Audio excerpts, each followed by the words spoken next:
என் உயிரினும் மேலான தமிழ் பெருங்குடி மக்களே, உங்கள் அனைவருக்கும் மேலரசம்பட்டு சண்முகத்தின் பணிவான வணக்கங்கள்.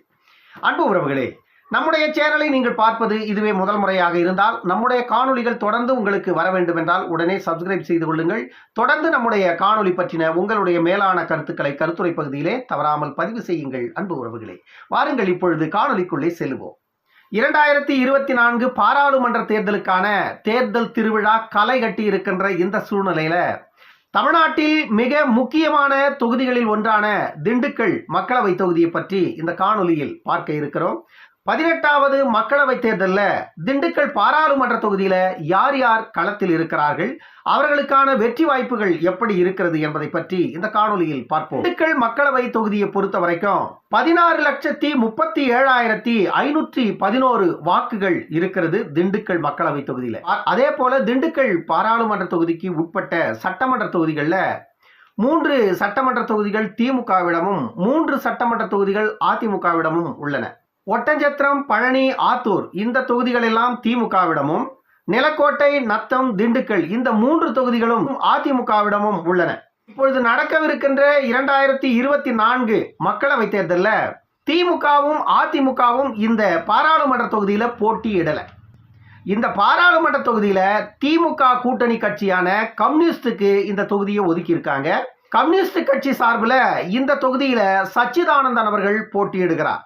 அதே போன்று அதிமுக கூட்டணியிலையும் திண்டுக்கல் தொகுதியில போட்டியிட இருப்பது எஸ்டிபிஐ கட்சி. எஸ்டிபிஐ கட்சி சார்பில் அந்த கட்சியின் தலைவர் நெல்லை முபாரக் அவர்கள் போட்டியிடுகிறார். அதே போன்று பிஜேபி பாமக கூட்டணியில இந்த தொகுதியில பாமக போட்டியிடுகிறது. பாமக சார்பில் இந்த தொகுதியில் போட்டியிடவிருக்கின்ற வேட்பாளர் திலகபாமா. திலகபாமா அவர்கள் பாட்டாளி மக்கள் கட்சியின் பொருளாளராக இருக்கிறார். இவர் கடந்த 2021 சட்டமன்ற தேர்தலில் திண்டுக்கல் ஆத்தூர் தொகுதியில போட்டியிட்டு தோல்வியை தழுவியவர். இந்த முறை பாராளுமன்ற தொகுதியை பாட்டாளி மக்கள் கட்சி திலகபாமா அவர்களுக்கு கொடுத்திருக்கிறது. அதே போன்று நாம் தமிழர் கட்சியும் களத்தில் இருக்கிறது. 4 முனை போட்டி இந்த தொகுதியில் இருந்தாலும் கூட இந்த தொகுதியில கடுமையான மும்முனை போட்டி என்பது உறுதி செய்யப்பட்டிருக்கிறது. திமுக கூட்டணி சார்பில் போட்டியிட இருப்பவர் சச்சிதானந்தம் அவர்கள். ஏற்கனவே இந்த தொகுதியில சிட்டிங் எம்பியாக இருப்பவர் வேலுச்சாமி. ஏன் இந்த முறை வேலுச்சாமிக்கு வாய்ப்பு கொடுக்காமல் திமுக கூட்டணி கட்சிக்கு இந்த தொகுதியை தள்ளிவிட்டது என்ற ஒரு கேள்வி மக்கள் மத்தியில எழுகிறது.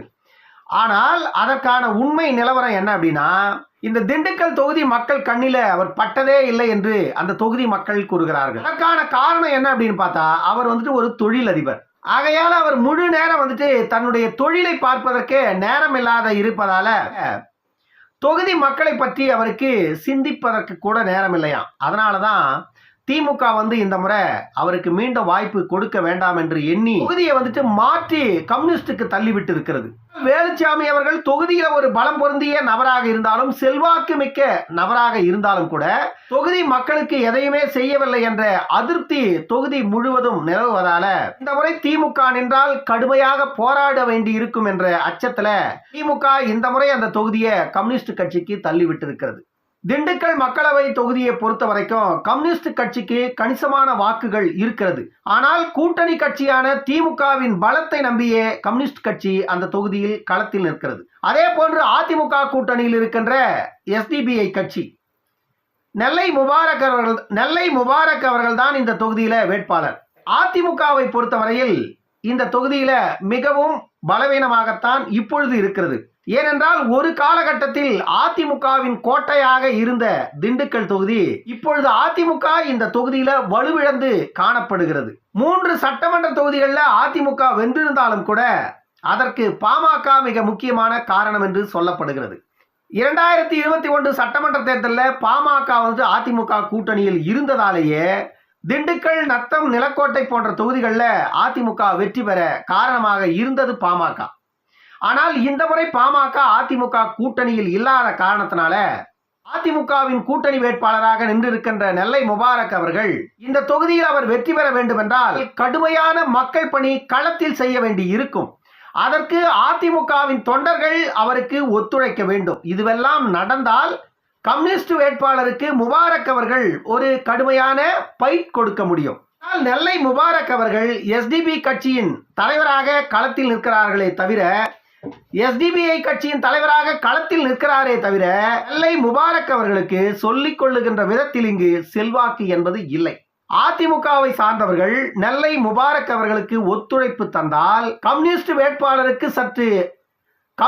வேட்பாளருக்கு சற்று பயத்தை நெல்லை முபாரக் அவர்களால் கொடுக்க முடியும். என்ன நடக்கும் என்பதை போக போகத்தான் களத்தில் நாம் பார்க்க முடியும்.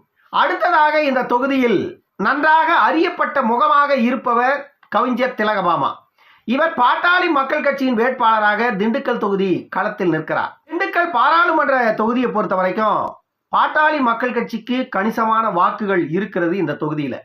அதே போன்று இந்த தொகுதியில தேவேந்திர குல வேளாளர் மக்கள் கணிசமாக இருப்பதாலும் பாட்டாளி மக்கள் கட்சிக்கென்று தனி செல்வாக்கு இந்த பாராளுமன்ற தொகுதியில இருப்பதாலும் திலகபாமா அவர்கள் நாடார் சமூகத்தை சார்ந்தவர் என்பதாலும் பிஜேபி பாமக இந்த இரண்டு கட்சியும் கூட்டணி அமைத்திருப்பதால நரேந்திர மோடி அவர்கள்தான் மத்தியில மீண்டும் ஆட்சி அமைக்க போகிறார் என்ற நம்பிக்கையில மக்கள் இந்த தொகுதியில பாமகவை பெருமளவில் ஆதரிக்கிறார்கள். இந்த தொகுதியில போட்டி என்பது கம்யூனிஸ்டுக்கும் பாமகவுக்கும் நேரடி போட்டி நடக்கிறது. கடந்த முறையும் இந்த தொகுதியில போட்டியிட்டது பாமக. ஜோதி முத்து அவர்கள் இந்த தொகுதியில போட்டியிட்டார். அதே போன்று திலகபாமா அவர்களை பொறுத்தவரையில் கடந்த 2021 சட்டமன்ற தேர்தலிலும் ஆத்தூர் தொகுதியில போட்டியிட்டதால திண்டுக்கல் பாராளுமன்ற தொகுதியை பொறுத்தவரையில் ஓரளவிற்கு அறிந்த முகமாக இருப்பதாலும் பாட்டாளி மக்கள் கட்சி, பிஜேபி, ஜான் பாண்டியன் அவர்களுடைய மக்கள் முன்னேற்ற கழகம் இந்த கட்சிகள் எல்லாம் கூட்டணியில் இருப்பதால திலகபாமா அவருடைய கை திண்டுக்கல் தொகுதியில ஓங்கி இருப்பதாகவே சொல்லப்படுகிறது. என்றாலும் கூட கம்யூனிஸ்ட் கட்சி இந்த தொகுதியில் பலம் பொருந்திய ஒரு இயக்கமாகவே காணப்படுகிறது.